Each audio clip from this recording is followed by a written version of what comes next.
Bonjour, chers auditeurs de RCF Alsace. Après quelques mois d'interruption, nous sommes heureux de vous retrouver pour cette nouvelle émission de Prier et méditer. Encore désolé de ces quelques mois d'interruption, nous vous invitons à suivre régulièrement notre émission.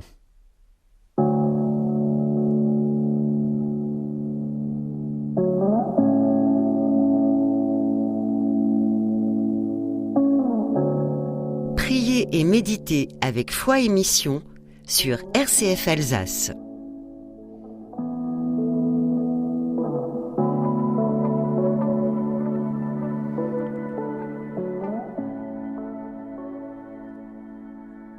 Chers auditeurs de RCF, donc c'est aujourd'hui François Martz, curé à Colmar et puis chargé de développer pour le diocèse la pastorale des malades à domicile, qui s'adresse à vous.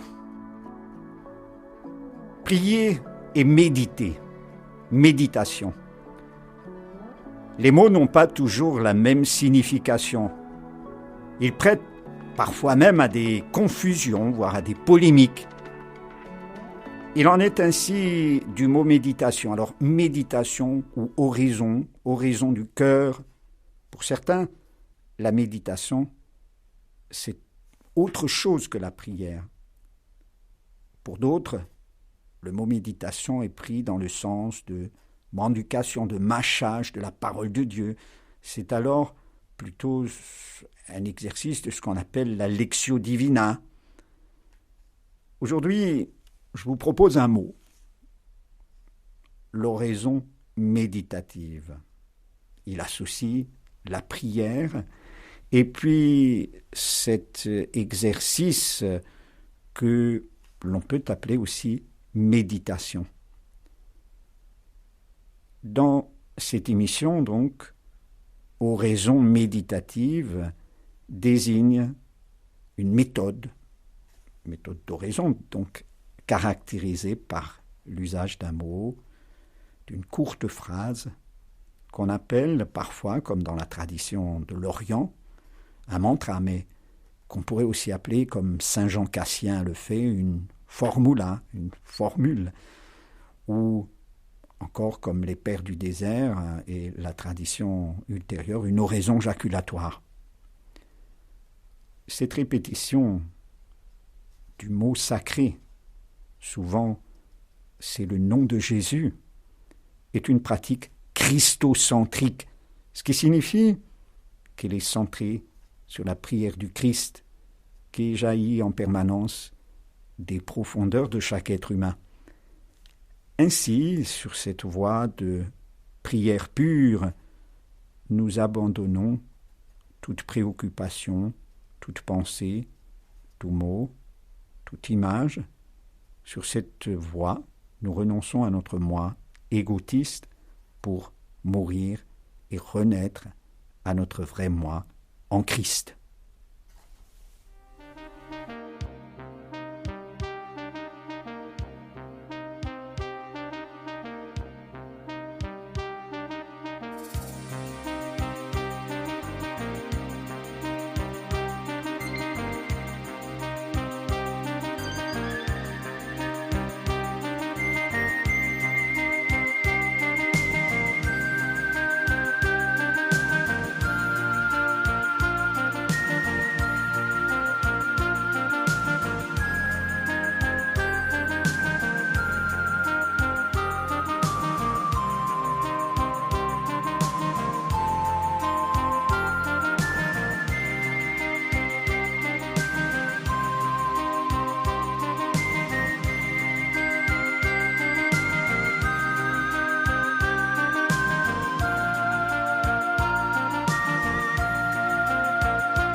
Prier et méditer, RCF Alsace.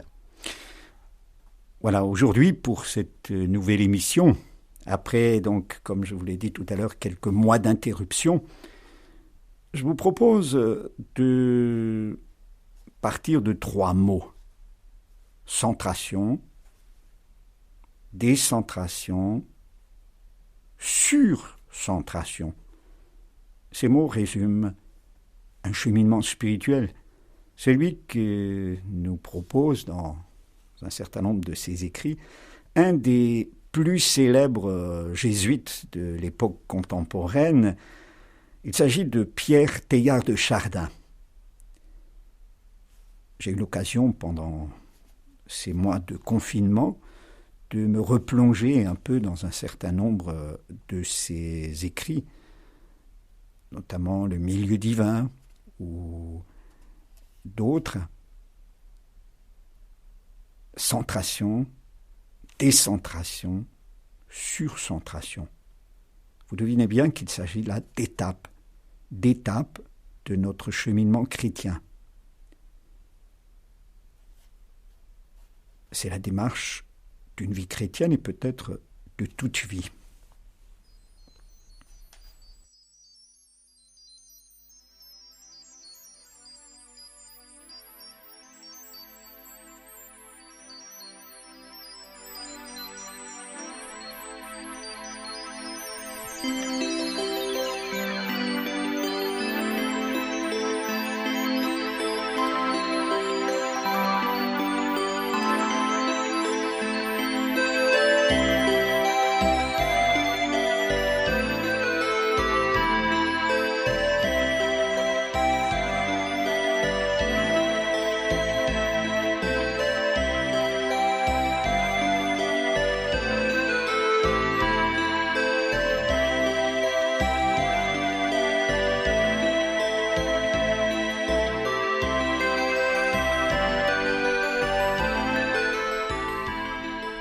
Lors du confinement, donc, j'ai repris du temps pour relire Teilhard de Chardin.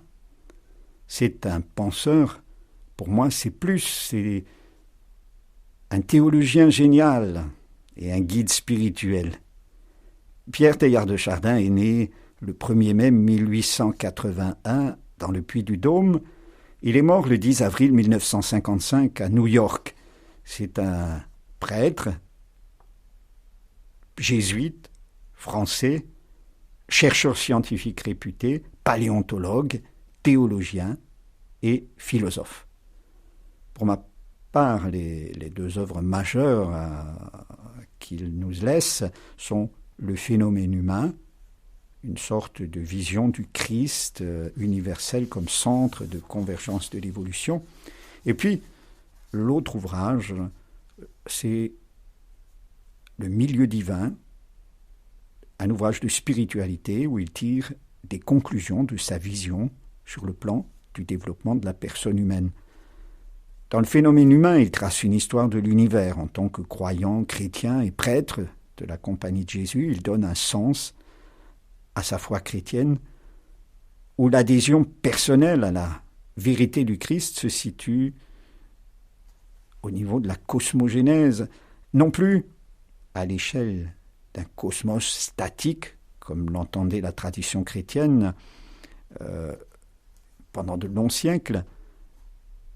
Le point oméga représente pour lui le pôle de convergence de l'évolution et il l'identifie au Christ cosmique appelé à tout rassembler en lui. Chef-d'œuvre de l'évolution, l'homme fait émerger dans l'univers de la matière et de la vie cette nouveauté extraordinaire qui est la conscience de soi, de la matière à la vie, de la vie à la pensée. Avec l'homme apparaît cette capacité nouvelle de la conscience de soi. Alors la méditation est souvent faussement présentée comme un au-delà de la pensée. Teilhard a vécu de longues années d'exil en Chine, mais il reste convaincu de la valeur de la personne. Le salut qu'il envisage ne peut être la dissolution du moi penseur dans quelque chose de totalement inconnaissable ou océanique. La personnalité humaine a plus de valeur que celle d'un agrégat transitoire d'éléments appelés à se décomposer tôt ou tard. La sagesse n'est pas que l'acceptation lucide de cette condition transitoire, mais matinée d'un peu de compassion pour les autres êtres, parce qu'eux aussi ne sont rien d'autre qu'un agrégat transitoire d'éléments appelés à se décomposer tôt ou tard. Oui, il y aurait quelque chose de trop réducteur dans ces propositions. Le bon sens nous dit que la sagesse de l'Orient ne peut pas se réduire à si peu. Mais peut-être faudrait-il entrer profondément dans ces traditions, comprendre les langues originales pour en saisir leur sens dans leur vraie profondeur. Aussi, je vous propose, aujourd'hui et peut-être lors de prochaines émissions, de réfléchir à ce qu'est le moi, l'ego, la personne. Puis de réfléchir à ce qu'est la déprise de notre ego, qu'on appelle parfois aussi le lâcher-prise. Et enfin, de réfléchir à ce que Teilhard envisage sous les termes de centration, de décentration, de surcentration.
Et méditer, RCF Alsace.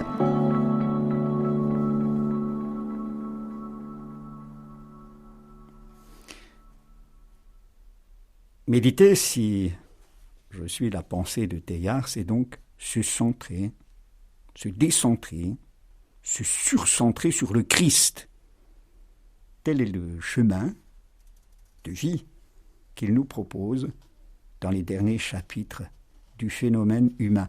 D'où ce très beau texte que je vais vous lire, qu'on retrouve dans un texte intitulé « Propos sur le bonheur ». Je lis ce qu'il nous écrit Teilhard. Le vrai bonheur, venons-nous de préciser, est un bonheur de croissance. Et comme tel, il nous attend dans une direction marquée par, premièrement, l'unification de nous-mêmes, au cœur de nous-mêmes. Deuxièmement, par l'union de notre être avec d'autres êtres, nos égaux. Troisièmement, par la subordination de notre vie à une vie plus grande que la nôtre. Centration, donc. Dans les riches et tangibles réalités matérielles qui nous entourent, il nous faut sans doute que nous poussions des racines profondes. Mais c'est dans le travail de notre perfection intérieure, intellectuelle, artistique, morale, que pour finir, le bonheur nous attend. La chose la plus importante dans la vie, disait Nansen, c'est de se trouver soi-même. Décentration. Il y a une façon d'aimer, mauvaise, stérile, par laquelle nous cherchons à posséder au lieu de nous donner. Et c'est ici que reparaît, dans le cas du couple ou du groupe, la loi du plus grand effort, qui déjà réglait la course intérieure de notre développement. Le seul amour vraiment béatifiant est celui qui s'exprime par un progrès spirituel réalisé en commun. Enfin, surcentration. Je lis. Et pour être heureux, tout à fait heureux, troisièmement, il nous faut d'une manière ou d'une autre, directement ou à la faveur d'intermédiaires graduellement élargis, une recherche, une entreprise, une idée, une cause, transporter l'intérêt final de nos existences dans la marche et le succès du monde autour de nous. Comme les Curie, comme les Demier, comme Nansen, comme les premiers aviateurs, comme tous les pionniers dont je vous parlais plus haut, il faut, pour atteindre la zone des grandes joies stables, que nous transférions le pôle de notre existence dans le plus grand que nous.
Priez et méditez avec foi et mission sur RCF Alsace.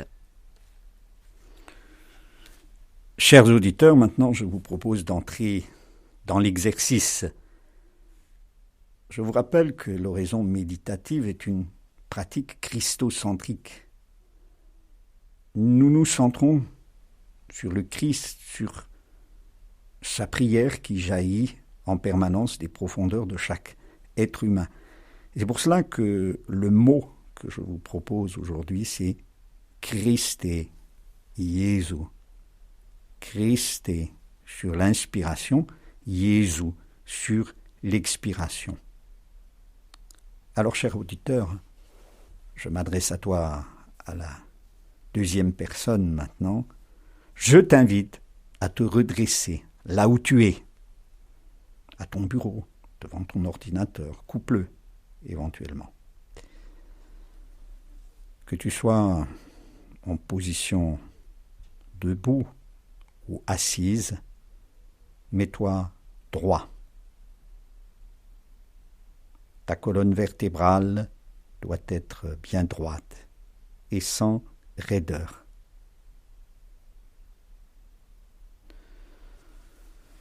Puis pose ta main sur le ventre et prends conscience du mouvement, de l'inspiration et de l'expiration. Pose ta main sur le ventre, juste au-dessus du nombril, et prends conscience, voilà, de la vie qui respire en toi. J'inspire, j'expire. Prends conscience de tes narines.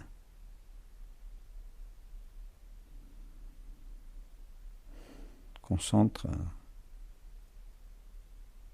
sur l'air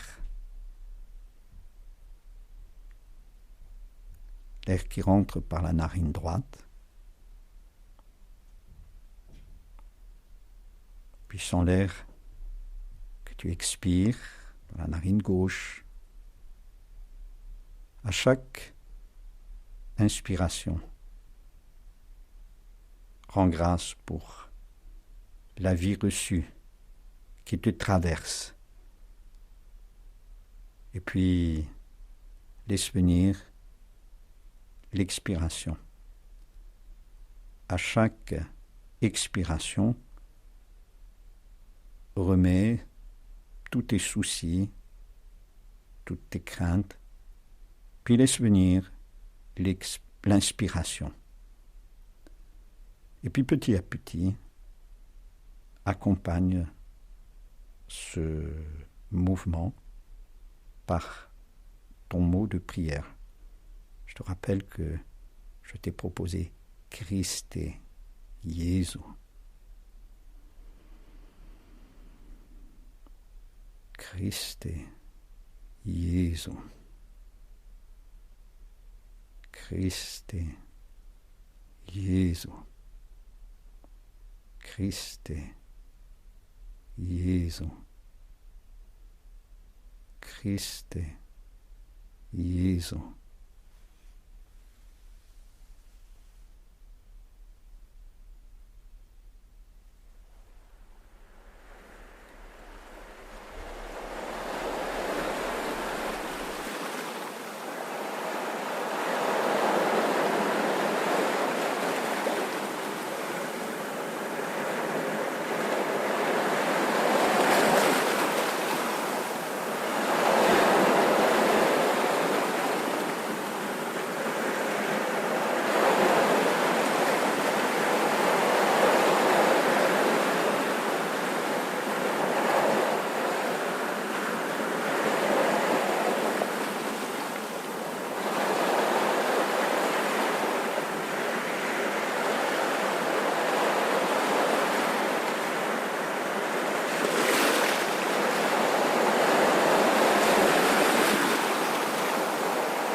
Terminons ce moment par la prière de Jésus, la prière du Seigneur. Notre Père, qui es aux cieux, que ton nom soit sanctifié, que ton règne vienne, que ta volonté soit faite sur la terre comme au ciel. Donne-nous aujourd'hui notre pain de ce jour. Pardonne-nous nos offenses, comme nous pardonnons aussi à ceux qui nous ont offensés. Et ne nous laisse pas entrer en tentation, mais délivre-nous du mal. Amen.